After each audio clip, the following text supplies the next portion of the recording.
Political temperature के साथ साथ जुडिशियल टेम्परेचर भी चढ़ा गया सर। और ये सवाल ब्रिगेडियर साहब मैं आपसे इसलिए पूछना चाहता हूं क्योंकि हम जानते हैं कि 6 इस्लामाबाद हाई कोर्ट के जजेस ने खत लिखा था, मुल्क की खुफिया इदारों के ऊपर इल्जामात आयद किए थे, उनको मॉनिटर करने के, उनको हिरासा करने के। फिर हमने देखा सर बाबर सत्तार साहब जो एक जज थे उनमें से ऑनरेबल, उनकी अदालत के अंदर पैमरा पीटीए FIA चला गया, कहा कि आपने खत लिखा है इसलिए हम चाहते हैं आप केस ना सुने, आप हमारा केस कहीं और ट्रांसफर कर दें। उन्होंने उनको जुर्माना कर दिया कि दोबारा ऐसा केस लेकर आए, बड़ी सजा होगी। आज हमने क्या देखा ब्रिगेडियर साहब, उन्हीं में से एक जज जस्टिस मोहसिन अख्तर कियानी साहब जिनके ऊपर और भी कुछ इंक्वायरीज शुरू हो चुकी हैं, उनके खिलाफ सर एक खत लिखा गया है और उस खत में कहा गया है कि इनके ऊपर संगीन इल्जामात आयद किए गए। कहा गया है कि मोहसिन अख्तर कियानी साहब जो हैं वो अकरबा परवरी और वो इस्तेहसाल का शिकार हैं। और ये भी कहा गया है कि वकला और जजेस को कि मखसूस ग्रुप की सरपरस्ती की है उन्होंने। और ये भी कहा गया अपने मनपसंद जूनियर्स को प्रमोट करते हैं, जुडिशियल अफसरान का रिकॉर्ड खराब करने का इल्जाम आयद किया गया है। तो बहुत सारी सर उनकी कैरेक्टर असैसिनेशन करने के लिए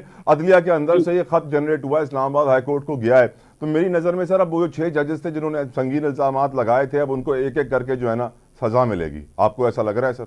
नहीं, देखें बात यह है कि कोई इस चीज पे खुश नहीं है कि हमारे 6 ऑनरेबल जजेस ने इतना बड़ा इनिशिएटिव लिया। मैं समझता हूं कि जो चाहे हाई कोर्ट है, सुप्रीम कोर्ट हो, उनके जो चीफ जस्टिस हैं उनकी जिम्मेदारी है कि अगर कहीं कोई माइल प्रैक्टिस हो रही है, कोई जज में, एक तो पहले जो तरीका है इंडक्शन है जजेस का in the high court and the supreme court, I think that needs a review. उसमें कोई पॉलिटिकल टच नहीं होना चाहिए। अब जो चीजें सामने आ रही भी उस वक्त देखनी चाहिए कि अगर हम इन जज साहब को लेके आते हैं हाई कोर्ट में तो क्या वो इसके एल है या नहीं है, मेरिट पे आते हैं या नहीं, कोई करप्शन के कागजात तो नहीं है, पहले कोई ड्यूल नेशनैलिटी तो नहीं है, कोई ग्रीन कार्ड तो नहीं है, कोई व्हाइट कार्ड तो नहीं है। ये चीजें पहले देखने वाली हैं। अब जब ये लोग आ जाते हैं, पॉलिटिकल एफिलिएशन भी होती है, मुख्तलिफ जो लॉ ग्रुप्स हैं वो पॉलिटिकली एफिलिएटेड लॉयर्स की आपको पता पॉलिटिकल लॉयल्टीज हैं। तो फिर ये इस तरह के मसाइल पैदा शुरू हो जाते हैं। इसलिए मैं कहता हूँ chief justice Lahore high court, chief of all the high court and the chief justice of supreme court, इनकी जिम्मेदारी बनती है कि हालात इस नहज तक ना आए।